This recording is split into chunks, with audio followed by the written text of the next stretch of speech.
The following podcast is a W2M Network original production. Visit W2Mnet.com for all of our other great podcasts, plus news, reviews, articles, and opinions from the worlds of wrestling, video games, football, and entertainment. You're listening to Wrestling to the Max. Alert. Clear all channels. This is an exclusive. How you like that?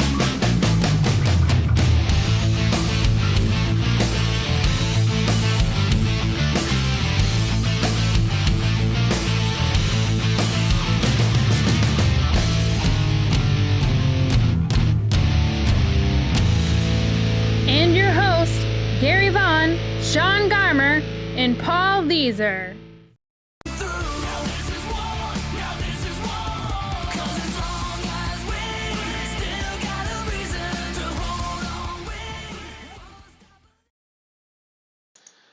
Hello and welcome to Wrestling to the Max's WWE 205 live review for January 17, 2017.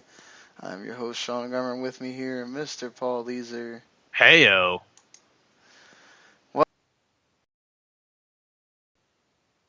I just accidentally muted myself. This show was, I meant to hit stop on the music thing and I hit the wrong thing. But, so this show was built around, of course, the I Forfeit match between Jack Gallagher and Ariya Davari. And, you know, they had that going on, which they waited till the main event to do, as you'd expect. Sometimes they built up things and it's not the main event. They have it in the middle of the show or whatever, but they rightfully did that here for them, for those guys, and we'll talk about that in a little bit if I can get to where I'm supposed to be here. So they started off with a Cedric Alexander and Drew Gulak match, which quickly led to Alicia Fox coming out before Cedric Alexander even, I think, gets halfway down the ramp. He gets almost to the ring and he realizes that Alicia Fox is there, because Alicia kind of gets next to him and tries to, hug him and all this stuff. She screams at him like, "Hey, you don't break up with people. I destroy boys' lives," and all this stuff. And then Noam Dar comes down and she's like, "He's being mean. He's being mean. I am hot chocolate." Like, God, man, we need to have a drop of that. I am hot chocolate. Just, great stuff from Alicia. And then Drew Gulak comes out and takes out Cedric Alexander's leg.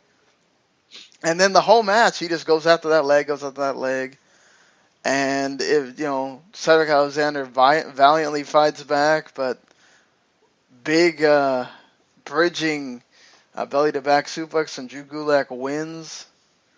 Some great psychology here. I love that. Mm-hmm. The crowd didn't really appreciate it, which is sad. But Drew Gulak wins. I'm a sucker for two things in wrestling. One is good limb work. Two is absolutely hot garbage promos. And my God, was that beginning with Alicia Fox hot garbage in the best way possible. Calling Cedric nothing but a rookie. Calling herself hot chocolate. The most adorable way to say somebody is being mean that I've ever heard an adult say in my life. No. It's great. And then you get this wonderful match with Cedric and Drew Gulak. And it's such a shame the crowd didn't care, because Gulak is a master at really working this kind of heat. And Cedric played it up so well throughout the only thing he really goofed on was nothing. No, nothing. Because I was about to say the dropkick, but he sold the injury after he hit the dropkick. Mm-hmm. And then he hits the one-legged split leg moonsault, which is even cooler. And then finally it all gets too much, and Gulak takes out the other knee, and sick bridging belly-to-belly suplex. I love this top to bottom. I did too. I really liked it. Like the limb work was terrific, and it's just, I don't know. Maybe because, they've had Drew Gulak kind of be a jobber a bit when he comes in, but, I mean, he's also very, vanilla. So, Very I true. don't know. I mean, is there something they can do with him? Because, I feel like with the way he gets heat in the match or whatever, it could really help him. But it's just like he's one of those guys. He comes out, he gets nothing. I think that's a problem that they're going to have here in the early on of 205 Live, as the show is still trying to find itself within its scope of the mission statement of what the cruiserweights are supposed to be. Because, like you said, on Raw, you have these short 2-minute matches, and even here over on 205 Live, Gulak has not gotten a lot of wins, and a lot of his matches have been short. And I think since the tournament, this is really the first time you've gotten a good picture of what Gulak is like in the ring, right? He's real laser focused on body parts. He's a submission guy. All these other things that you could really work into a mean heel with if you wanted to, but they haven't really pulled that trigger on him yet. And you have this odd pairing with Tony Nese that they acknowledge, maybe 50-50, and you have a lot of the stuff. And then I think that's sort of the same with Cedric, right? Like they waited to use him as far as on the show. He's not really gotten a lot out of this Alicia Fox Noam Dar angle, and as much as I've really enjoyed pieces of this thing, I think it's only really now starting to find its way into being something entertaining, and it's just going to take a while, I think, for a lot of the crowd to warm up to these things. And it's something else I want to talk about as the episode goes on. Like, all these matches now, at least on 205 Live, are super competitive in these little 6-8 minute windows that they're getting. I agree. Yeah, totally. The matches are good. They're really, they're good. You might get some great main events. It's stuff you really you want to watch because these are guys that are all tremendous athletes and they're doing their thing. And you had the great story with Gulak and Cedric, and I do think it's sort of working for Cedric in a way because he's getting reactions. People are. I mean, obviously. Yeah, you have to wonder how much being in the South is helping him or whatever. But, I think it's getting people are knowing him from this dumb angle, right? Mm-hmm. From this. So, and Noam Dar, too. He's getting a reputation. People are kind of getting him. He gets slapped again by Alicia in backstage. So I think this is sort of working and giving them characters. And that's kind of what you want from these guys, because some of them are very they're there, right? And my motivation is still, okay, I want to win, and or they just don't say anything, or I'm the premier athlete. Okay, great. All of you guys are athletes. If that's all I'm getting from you, there's nothing there. Right. So I feel like as much as we want to say, we don't want to see these kind of things, we want to see sports competition, but the casual fans, this is kind of what gets you over sometimes, these dumb things. Yeah, and like we said, Rome is not built in a day, and I think it was always going to be a struggle outside of the tournament and Full Sail to see really what's going to happen with these guys. And a lot of, we've seen some breakouts here and there, right? But it's guys that we said already had a prepackaged thing, or really leaped off the camera at you during the Cruiserweight Classic, like a Jack Gallagher, right? Or like a Rich Swann. These guys that have gimmicks that they're already working and that translate well into the ring. And I think it's going to take a while for some of these other guys, especially Gulak, who's coming from Evolve, where Catchpoint is very much about proving that their style of wrestling is the best and what they do makes them great. And that works on an indie level. I don't know if it works at an arena level. Right. You are totally right there. I think that's one of the things. Maybe NXT might be appreciated or something, but here you're in front of that WWE audience, that's going to be difficult. And speaking of guys that have sort of left off the screen at us, Mustafa Ali has been a guy that has been literally leaping off the screen. And this is one of those times where I feel like that 50-50 booking thing gets in the way here, because Mustafa Ali has been a trajectory of going up, and he just loses here to Tony Nese for no reason. Okay. I mean, the German suplex that Nese hits is sick, but still. I thought this was a great match, first of all. This is another real competitive match that opens with some basic stuff of Nese using his power advantage. Ali works the speed, and then they sort of get going, and you get all these big spots at the end, and it's awesome.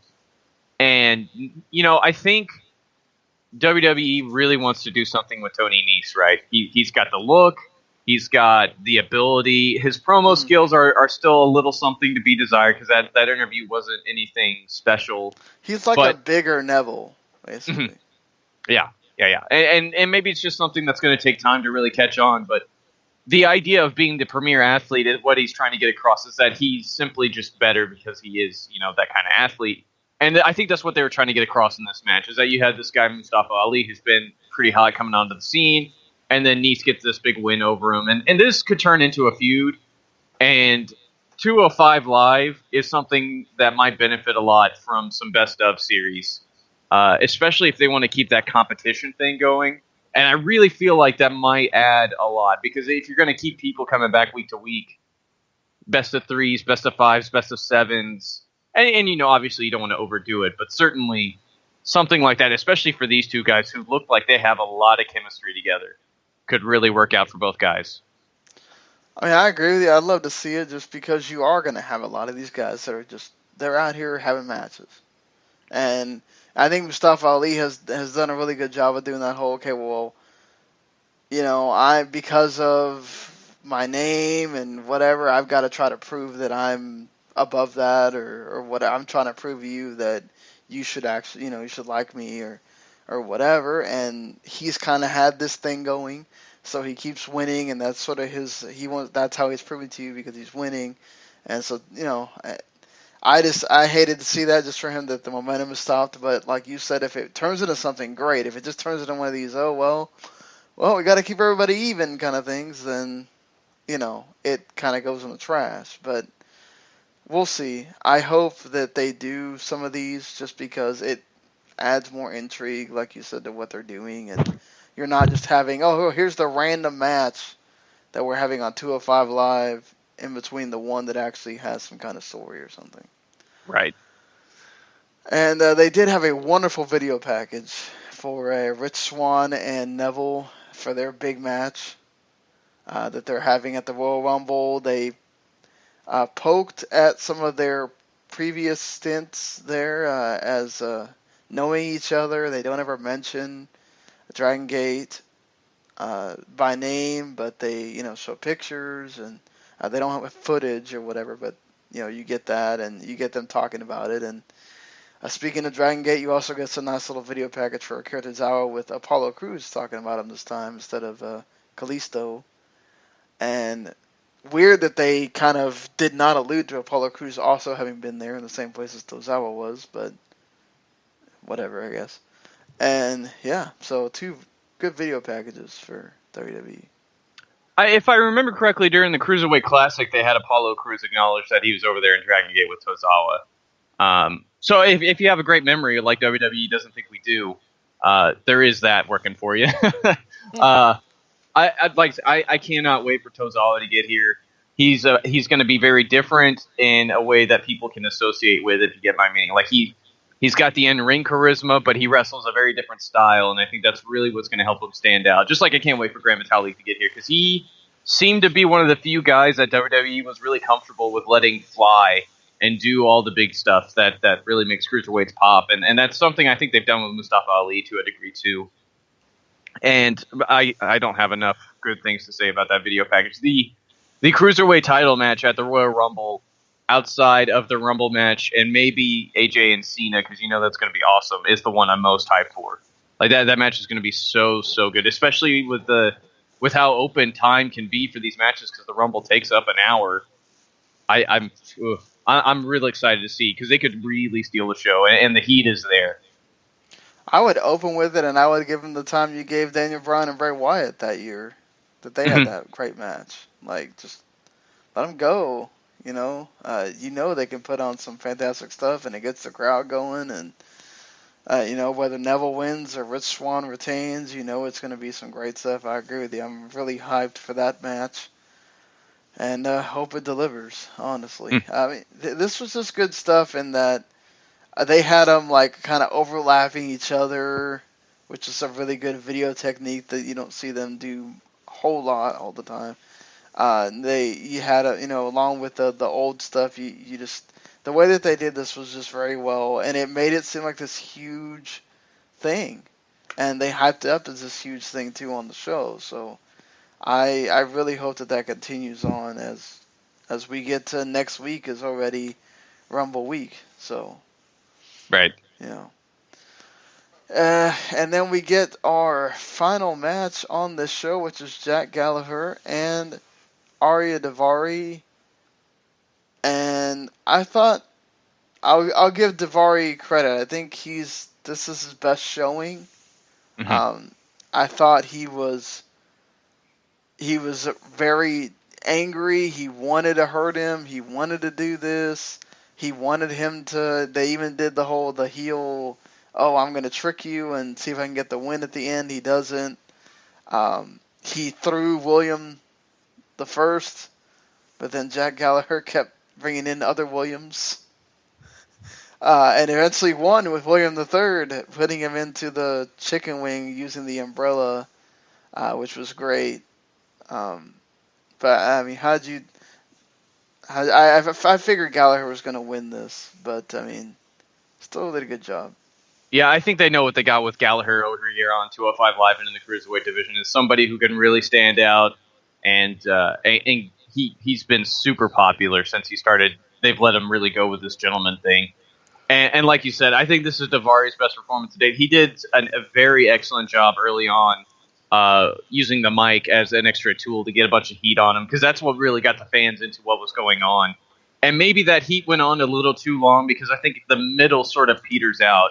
And before you get to the ending, whenever you got to see Gallagher start making a comeback. But, you shave off, I think, another maybe 2 minutes of that heat, and you got yourself something that you're going to be talking about for a while. But even at the end, I was kind of upset whenever he breaks the first William in half and tosses it halfway across the entryway, and then there's Williams everywhere, it turns out, so that's good. But I really love Davari, another guy who was focusing on limbs here, really working over the back, throwing him into everything possible. That back suplex onto the ring apron was super painful looking. He even breaks out a Rainmaker, which looks nowhere near as good as Trent Seven's or, the actual Rainmaker, but it's there. So yeah, he used it. We can say that he did. He did use it. Yes, that's about as good as you can get, that he used it. I'd be remiss, too, if I didn't add in that Gallagher doing the little extra thing where he takes Corey Graves' headset and tells him, I would be remiss as a gentleman if I didn't tell you to move. Oh, that was so great. That's perfect. It's like I'm breaking the fourth wall a little bit here, telling you, just move. I really just... I enjoyed the match. You had some fun stuff. They had some serious stuff in here, obviously, with that, too.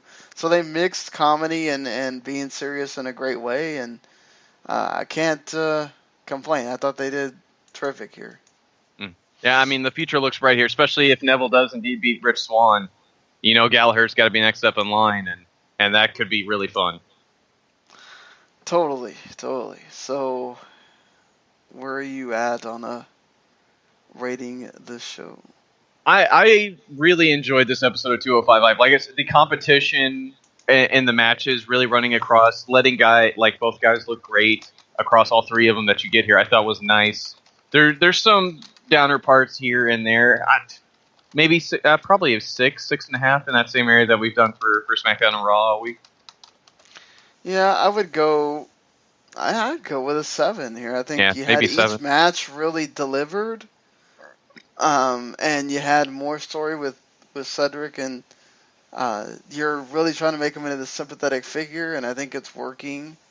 And you had that competitive match with Mustafa and Tony Nese, and the main event paid off what you wanted it to, with Gallagher winning, and you got a forfeit, no crazy crap, with somebody else speaking or whatever, and I thought they handled all that well. So, plus you got to give them a little bit for the video package too.